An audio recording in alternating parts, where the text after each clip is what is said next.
जय हिंद मेरे दोस्तों, आपका स्वागत है आपके अपने YouTube चैनल प्रीतम एकेडमी परिवार में। मैं हूँ सूरज कुमार। तो कैसे हैं आप लोग? आई होप कि आप लोग अच्छे होंगे, साथ ही साथ स्वस्थ होंगे। तो बेसिकली वे सारे बच्चे जो 6 सितंबर में जो आपका क्लास 10th का जो आपका साइंस का वीकली टेस्ट होगा ना, उसके लिए जो भी बच्चे तैयारी करना चाहते हैं, ये वीडियो उनके लिए बहुत ही हेल्पफुल होगा।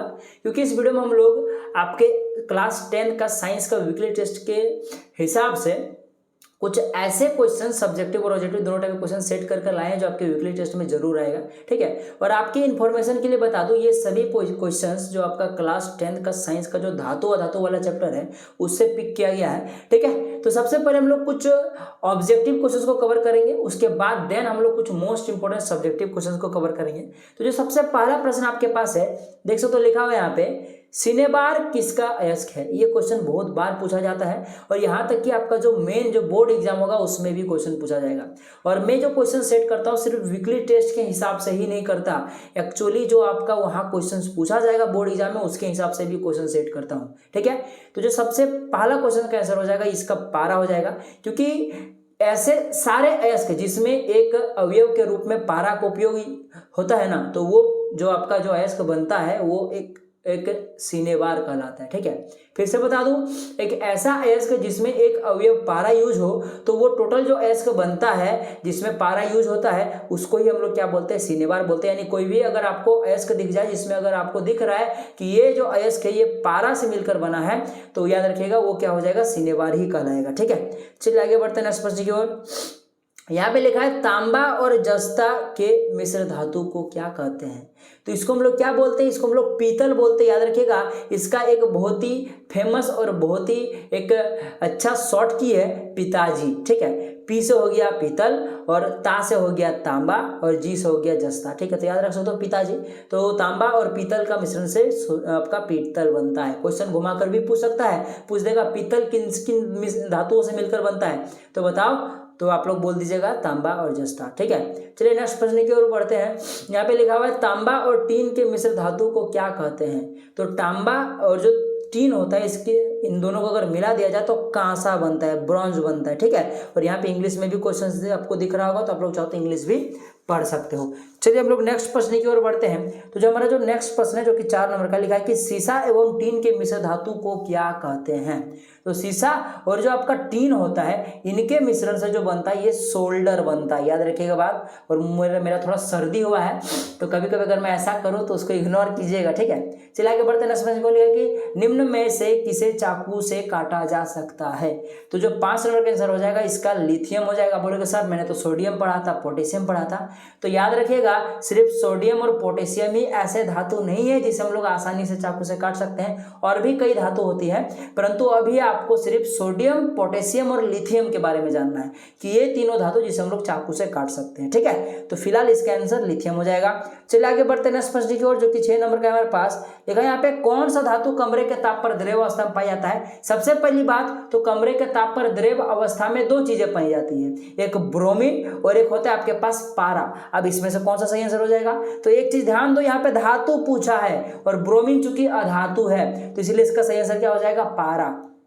ठीक है, तो बेसिकली कमरे के ताप पर बहुत सारी चीजें द्रव अवस्था में पाई जाती है, परंतु आपके क्लास 10 के जो क्वेश्चंस पूछे जाते हैं उसके हिसाब से मैंने बोला आपको कभी भी कमरे के ताप पर द्रव अवस्था में पाई जाती है अगर ये पूछेगा तो उसका आंसर या तो ब्रोमीन होगा या तो पारा होगा। अब सर ये भी बता दो कि कब ब्रोमीन होगा कब पारा होगा, तो सुन लो, जब भी पूछेगा कि धातु पूछेगा कि कौन सा धातु जो कमरे के ताप पर द्रव अवस्था में पाई जाती है, तो याद रखना पारा हो जाएगा, मर्क्यूरी हो जाएगा।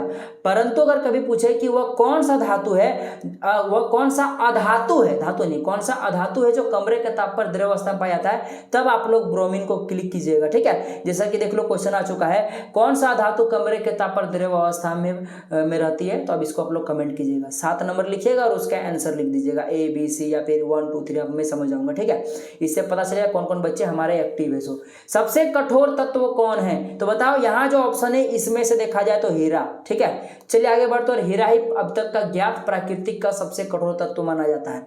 चलिए आगे बढ़ते हैं। एक अधातु जिसे चाकू से जिसमें चमक होती है। ठीक है, तो अधातु है साथ ही साथ उसमें चमक, ऐसा कौन सा है, तो वैसा भी याद रखिएगा आयोडीन। आयोडीन एक अधातु होती है फिर भी इसमें चमक होती है। ठीक है, चलिए आगे बढ़ते हैं। यहाँ पे एक क्वेश्चन आ गया कि वह कौन सा अधातु है जो विद्युत का सुचालक होता है। सबसे पहली बात तो अधातु है, आपको पता है कि अधातु विद्युत का चालन नहीं करता है, उष्मा का चालन नहीं करता है, परंतु क्वेश्चन पूछा गया है कि कौन सा धातु जो विद्युत का सुचालक है, यानी उसमें विद्युत कंडक्ट करती है। तो याद रखिएगा इन ऑप्शन में से जो ग्रेफाइट दिख रहा है ये विद्युत का चालन करता है, जो पेंसिल का लीड होता है ना उसी में ग्रेफाइट होता है। ठीक है, चलिए लास्ट प्रश्न पर आते हैं। लास्ट प्रश्न क्या, यही लास्ट प्रश्न था, ठीक है ना। तो याद रखिएगा ऑब्जेक्टिव में आपका मिश्र धातु से, ठीक है ना, अयस्क से, साथ ही साथ ये जो आपके पास एक्सेप्शंस है, यानी कि कौन सा धातु में ये होता है, कौन सा धातु में ये होता है, कौन कमरे के ताप पर द्रव अवस्था में पाया जाता है, तो ये सभी क्वेश्चंस कंपलसरी है और ये सब आएंगे। इसमें से आपको 1-2 क्वेश्चंस, यहाँ तक कि कभी कभी देखा गया कि बोर्ड एग्जाम में 4-5 क्वेश्चंस आपको यहाँ से देखने को मिलता है, तो ये बहुत ही इंपॉर्टेंट है, आप लोग इसको याद जरूर कर लीजिएगा। अब चलिए कुछ सब्जेक्टिव क्वेश्चन पर आते हैं। देख लो, सबसे पहला यहाँ से हमारा सब्जेक्टिव क्वेश्चन शुरू होता है। लिखा है अधातु वर्धनीयता क्या है, उदाहरण द्वारा समझाएं। तो अधातु वर्धनीयता ये बेसिकली धातुओं में एक ऐसा गुण पाया जाता है जिसे हथौड़े या किसी भी मशीन द्वारा किसी भी तरह से पीट कर उसे पतली चादर में बनाया जा सकता है, और इसी गुण को क्या बोला जाता है, अधातु वर्धनीयता पाया जाता है। ऐसा नहीं कि लकड़ी में या फिर बोलो अधातु में नहीं पाया जाता, सो पाया जाता है, परंतु अधातु वर्धनीयता ये अच्छे रूप से धातु में पाया जाता है, क्योंकि अगर अधातु को अगर आप लोग पीटोगे या फिर बोलो कि उसको अधातु वर्धनीयता गुण टेस्ट करोगे, यानी उसको पीट पाट के पतले चादर में बदलना चाहोगे तो वो नहीं बदलेगा, वो टूट जाएगा।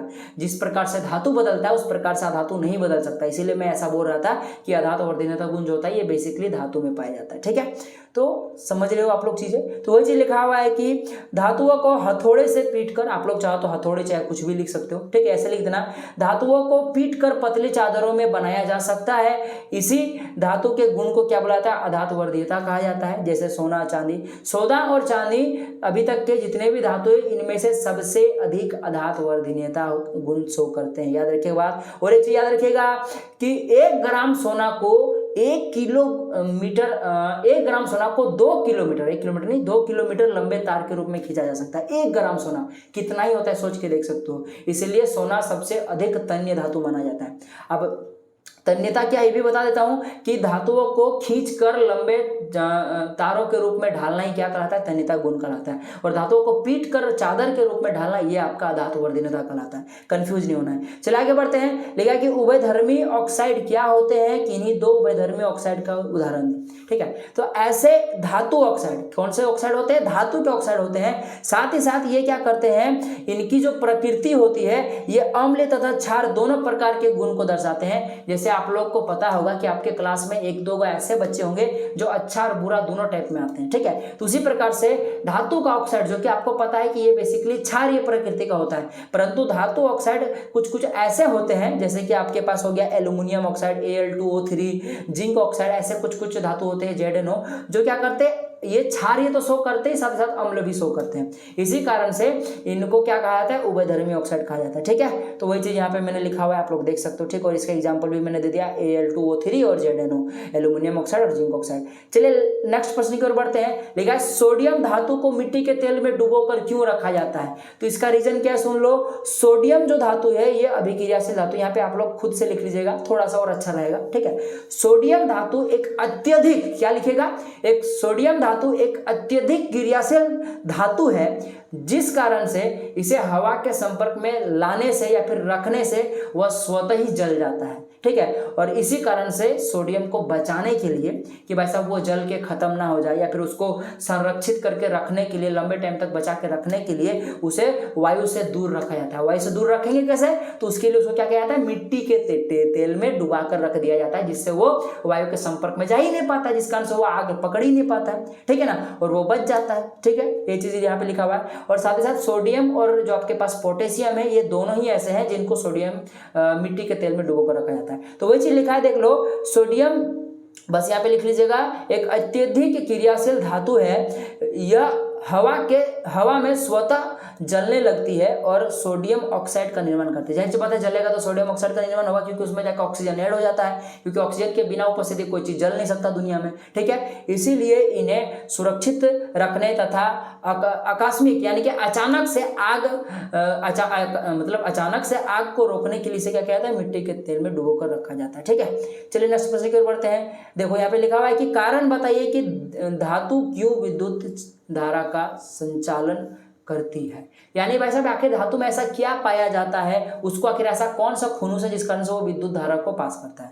तो कुछ नहीं होता है, क्योंकि धातुओं में क्या होता है कि मुक्त इलेक्ट्रॉन पाया जाता है, जिस कारण से उसमें लो रेजिस्टेंस उत्पन्न होता है और विद्युत धारा चल पाती है। वही चीज लिखा हुआ है, धातुओं में विद्युत संचालन के लिए मुक्त इलेक्ट्रॉन होते हैं, जिससे विद्युत धारा के प्रवाह में अल्प प्रतिरोध यानी कि कम रेजिस्टेंस, कम प्रतिरोध उत्पन्न होता है। यही कारण है कि धातु विद्युत का चालन करती है। तो सबसे बड़ा और मेन फैक्टर क्या है कि इसमें मुक्त इलेक्ट्रॉन पाया जाता है धातु में, और यही अधातु में नहीं पाया जाता, जिस कारण से अधातु जो है आपका वो विद्युत का चालन नहीं करती है। परंतु ग्रेफाइट में कुछ मुक्त इलेक्ट्रॉन पाए जाते हैं, जिस कारण से वो अधातु होने के बावजूद भी आपका विद्युत का चालन करती है। चलिए नेक्स्ट प्रश्न की ओर बढ़ते लिखा कि थर्मिट अभिक्रिया किसे कहते हैं, इसके कोई दो उपयोग लिखे। ये भी बहुत इंपॉर्टेंट प्रश्न है। यहाँ तक कि मैंने जितने भी क्वेश्चन बताए सब मैंने सोच कर लाया हुआ है और बहुत इंपॉर्टेंट प्रश्न है, ठीक है।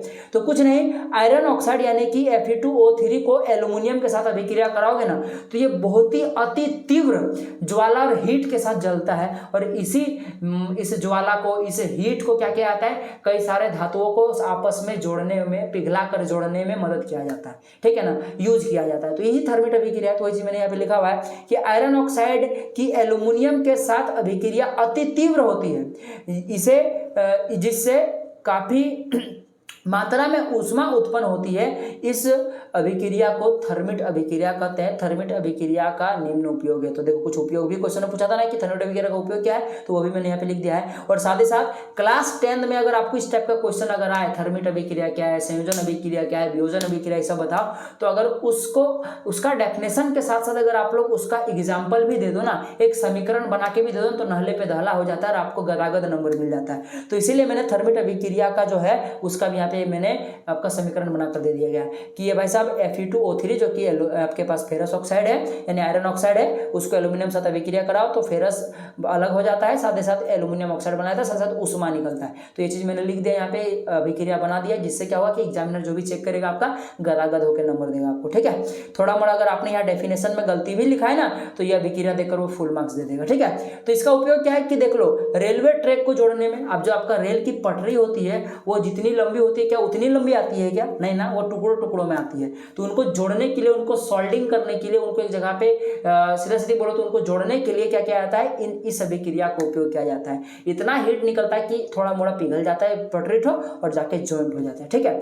नेक्स्ट जो है इसका देख लो, टूटे हुए मशीन के पुर्जों को जोड़ने में, बहुत सारे मशीन जो लोहा लक्कड़ के बनते हैं उनके कल पुर्जों को भी सोल्डिंग करने के लिए, जोड़ने के लिए उपयोग किया जाता है। तो इस प्रकार से हम लोगों ने कुछ मोस्ट इंपोर्टेंट सब्जेक्टिव और ऑब्जेक्टिव क्वेश्चंस कर लिया है, ठीक है। आई होप कि आपको वीडियो और मेरा एक्सप्लेनेशन समझ में आ गया होगा। अगर समझ में आया तो वीडियो को जरूर लाइक कीजिएगा, अपने दोस्तों तक जरूर शेयर कीजिएगा कि प्रीतम एकेडमी आपको बेतोड़ या फिर बहुत ही खतरनाक तरीके से आपके एग्जाम की तैयारी करा रही है, ताकि वो भी पढ़ सके, ठीक है ना। अब अकेले अकेले कितना पढ़ोगे यार, ठीक है।